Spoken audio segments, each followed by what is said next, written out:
Tilde. Back to the op-ed format for this one, just to get some thoughts out there about how the label misogynist seems to be becoming a tool of marketing. Not just the term misogynist or misogyny, but sexist, racist, anything that implies some sort of bigotry aimed at society's supposed minorities or vulnerable members. Something which is amusing in itself, calling all women weak and vulnerable and saying they need to be protected, defended and helped up to bigger platforms by men, while unblinkingly calling other people misogynists. But I digress.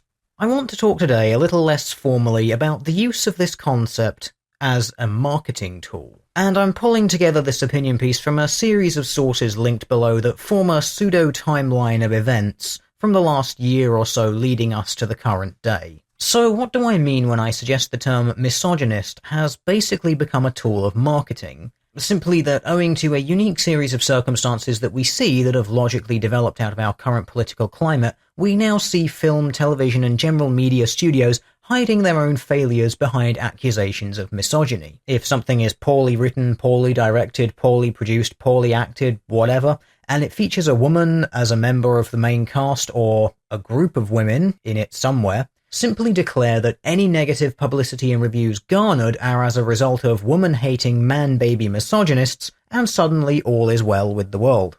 Obviously, this has been inspired by the recent and most prevalent example of this, the rebooted all-female Ghostbusters film due to be released in summer 2016. The online trailers for which are now infamously known as the most hated videos on the internet. Not strictly true, since there are videos that have considerably more dislikes on them than that, but it does have the highest dislike-to-view ratio as far as I can tell. Criticism of these trailers has been varied, but in the overwhelming majority of cases has been aimed at poor writing, poor visual effects, lack of timeline consistency with early edits stating 30 years ago 4 scientists saved New York this summer, a new team will answer the call, implying that this was a direct continuation, despite this film apparently being a total redo, with some critics even mentioning that this original reference to 4 scientists is an inaccuracy, since in the original lineup only 3 were scientists, causing later trailer edits to reference 4 friends. Nothing referencing the fact that the cast is all female. An obvious example of this is Cinemassacre's video Ghostbusters 2016, No Review, I Refuse, in which he outlines many of these concerns and others besides. Even though the majority of his concern was over the misuse of the franchise name Ghostbusters for a film that is ultimately unrelated to the original franchise, and how this seems to be a shameless cash grab, piggybacking off the goodwill of fans of the original 2 Ghostbusters films. His observations, despite not referencing the all-female cast as a point of contention, quite the opposite, he even lamented the fact that some people are referring to this film as the female Ghostbusters, when the gender of the protagonists isn't the biggest issue, preferring to call it Ghostbusters 2016, was met with scathing lashes from the progressive media calling him a sexist, a misogynist, a hater of women, etc. Now, this might not be noteworthy if it were an isolated incident. However, it isn't. Articles coming out from other progressive media outlets echo this sentiment about anyone offering any criticism of the 2016 Ghostbusters film, regardless of the reasoning for that criticism. It could be issues with the special effects, issues with the way the trailers were edited, people taking issue with the sound assets used, and yes, some people making the point that this film features women exclusively as a means to avoid criticism. Any number of reasons, and yet what do we hear? Quote, "Angry baby men hate the new Ghostbusters trailer, Fusion." Quote, "Ghostbusters director fiercely defends all-female cast from haters. It's pure misogyny, Hollywood life." Articles that simply hide any grievance that a viewer may have behind the genitals of the starring actors of the film. What has this resulted in? The controversy around the film has become bigger than the film itself. The mere accusation of misogyny has been turned into a marketing tool. Place women in a film, someone says they don't like the film for whatever reason, maybe not even relating to the cast, accuse critic of being a misogynist, critics say they aren't, cue the back and forth yeah, nuh argument, and get a shit ton of free publicity to the point where this film is now a weapon. Quote, "Why feminists have an obligation to see Ghostbusters, the LA Times."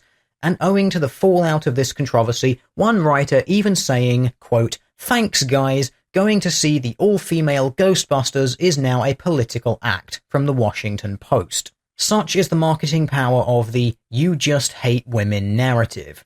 Virtue signaling has become a means of extracting money from people, and you can be assured this formula will spread because we know that this film will see a lot of footfall in its first week because of this controversy. All the progressive media and social justice feminists will want to see it to virtue signal how not sexist and progressive they are, and will load their blogs with positive reviews regardless of the film's actual merits. And people who are skeptical of this film will go and see it, some out of curiosity, some out of spite, some for genuine review purposes.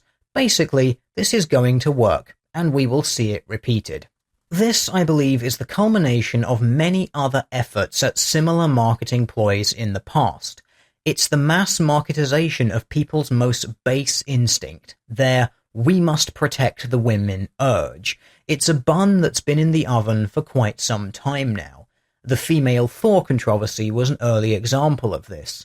Fans pointing out that Thor is not a title, it's a name, and the skepticism about the necessity of this gender bending was met with similar cries of misogyny. Despite the fact that the comic in question ham-fistedly shoved a political narrative down the readers' throats, garnering it several unfavourable reviews for such unnecessary lines as the antagonist saying, "Thor? Are you kidding me? I'm supposed to call you Thor?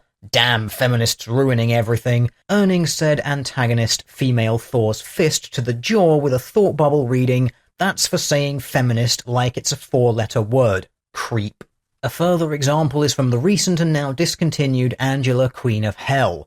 Originally an angel from heaven and bounty hunter from the McFarlane Spawn comics, later reimagined in a comic by Marvel, issue 1 of which bred the internet "unsolicited opinions on Israel" meme from an encounter Angela had with her grandfather Bor, father of Odin, in which Bor stated in several redacted lines, "A lot of misogynist filth, red pill MRA Menonist casual racism, unsolicited opinions on Israel." Of course, this garnered instant criticism from comic book fans, because contextually, it makes no sense at all.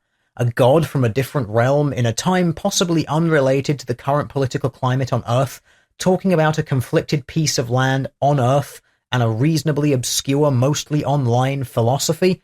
As I said, nonsensical in context of the material and characters. However, this criticism once again met with cries of misogyny and hatred of women if you dared criticize this comic. Unfortunately, even these cries of misogyny and demands to virtue signal into buying this product couldn't save this comic franchise, which was discontinued shortly after its release. Of course, we have to give honorable mention to the first real big headline grabber in this same theme of events, the probably now forgotten Spider-Woman butt pose, the first real big hitter that seemed to mark the beginning point of this descent into viral virtue signal marketing using terms like sexist and misogynist.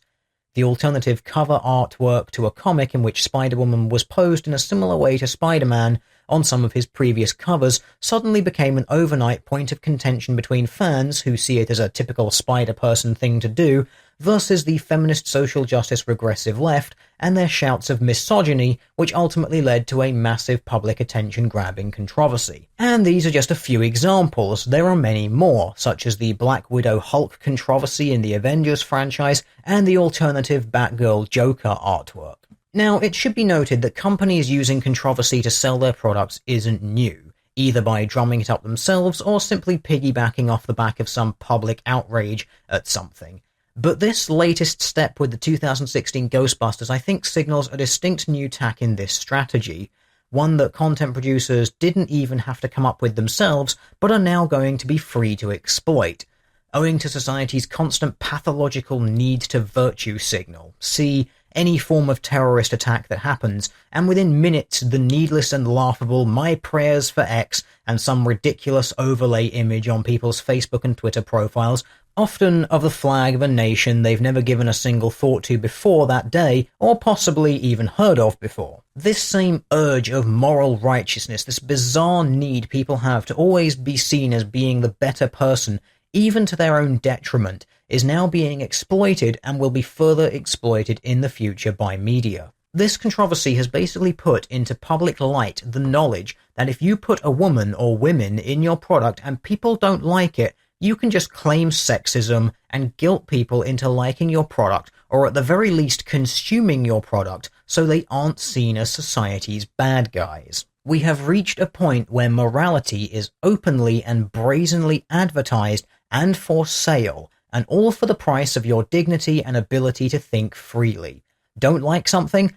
That's fine. We'll just relentlessly bully you until you love it, you sexist, misogynist, racist, transphobic, cis-het, white, privileged male shitlord, or some variation thereof. Combine this with the recent and worrying news from the European Commission and its various partner organizations' pledge to clean up the internet within 24 hours and remove all hate speech. This is a worrying time to live in.